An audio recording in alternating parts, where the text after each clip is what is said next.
म्हणजे काय, त्यांनी लेकरा बाळाला आरक्षण दिलं ते नाही पाहिजे, किंवा शेत घेतलं तर आयकर, त्यांनी लेकरा बाळाला आयुष्याची भाकर दिली, हे नाही ना त्याला. त्याला बांध फोडण्यात रस होता का, मारामाऱ्या झाल्या पाहिजे. याला जे आर निघाला याचा आनंद नाही, मराठी मोठे झाले याच्यात नाही. मुंबईत कुटाकुटी व्हायला पाहिजे होती. काहींचे असले सुद्धा नासके स्वप्न. तुम्ही माझ्यावर जर विश्वास नाही ठेवला आणि मी बाजूला गेलो तर हेच त्यांचं म्हणणं आहे. हे बाजूला गेल्याशिवाय आपले दुकानदाऱ्या चलत नाहीत. काही बोला पण बोला. आणि मी आहे ना, देतो तो मराठी आणि ते पुरे मराठी आरक्षणात घातलं किंवा मराठवाड्यातले आणि पश्चिम महाराष्ट्र. शांत राहा, आनंदी. ओबीसीचे नेते आक्रमक झाले. भुजबळ आता मंत्रिमंडळाच्या बैठकीतून बहिष्कार टाकून बाहेर पडलेले आहे. आणि बैठक होते ओबीसी नेत्यांची. पुन्हा आणखीन एक बातमी आणली. मराठा बांधवांनो, आपल्या किड्या मकोड्यांचं ऐकू नका. ज्यांना वाटतं यामुक चुकीचं आहे, तमुक चुकीचं आहे, आज तर राईट काम होणार आहे ना मराठी. हो, दुसरी बातमी आली पुन्हा की ते छगन भुजबळ बहिष्कार बैठकीतून बाहेर बी पाडला.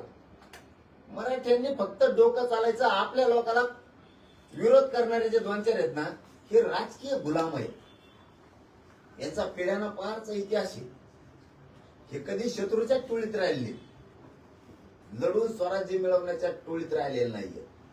हे याला कोणीच चला समजून घ्या. छगन भुजबळ जर बाहेर पडला तो मुरब्बी आणि अभ्यासून येत आहे. त्याला सगळं कळतंय. या पोराने आरक्षणात महाराष्ट्र घातला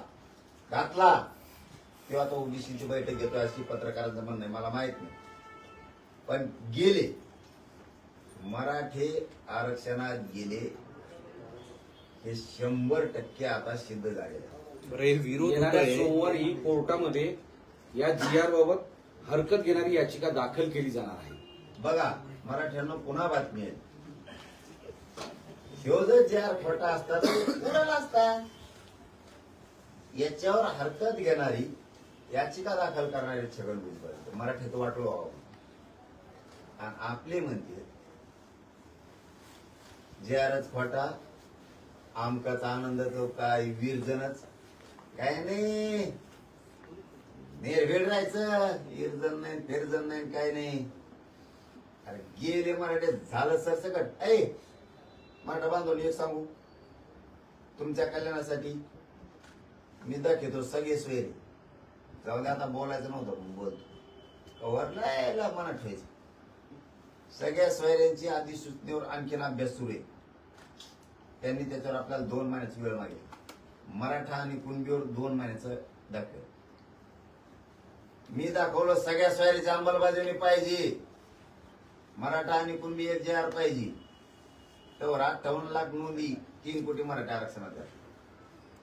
थोडा घास खाल्ल्यावर कसं पचत हे सांगतो तुम्हाला. पुन्हा सांगितलं सगळ्या सोयरीची अंमलबजावणी पाहिजे. मराठा आणि कुणबी एक GR पाहिजे.